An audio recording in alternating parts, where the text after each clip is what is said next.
Mbappé just signed the biggest contract in football history and accidentally proved why your next raise is making you poorer. $305 million. That number is everywhere. Sports media, financial press, Twitter arguments. Everyone's obsessed with the size of the bag. But here's what nobody's talking about. A number that big, paid in the wrong currency, in the wrong country, at the wrong moment in history, can be worth dramatically less than a smaller number paid correctly. The Saudi rial is pegged to the US dollar. That sounds stable. It is stable until the dollar itself starts quietly hemorrhaging purchasing power against a basket of global goods and assets. Between 2020 and 2024, the dollar lost roughly 20% of its real purchasing power due to inflation. And that's not even the strangest part. Mbappé is French. He spends in euros. He has assets in euros. He thinks in euros.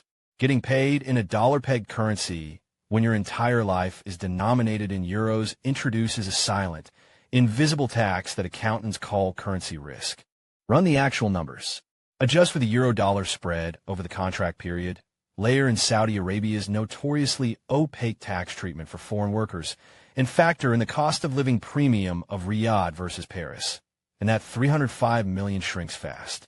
Economists who've modeled this estimate the real purchasing power of his deal is somewhere between 30 and 40% lower than the headline figure suggests. That's not a rounding error.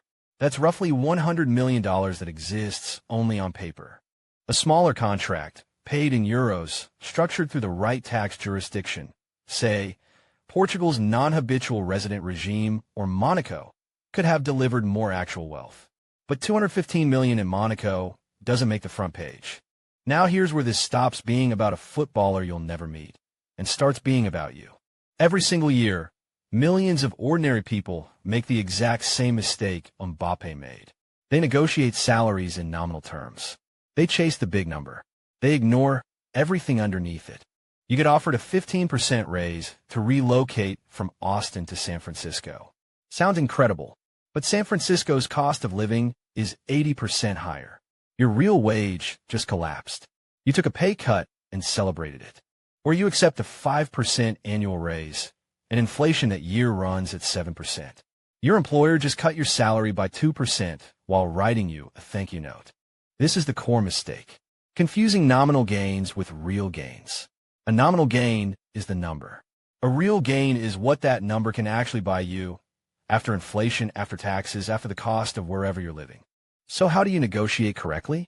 You start by pricing your salary in purchasing power, not dollars. You ask, what does this number buy me, net of taxes, in the city I'm moving to over the next 3 years, assuming average inflation?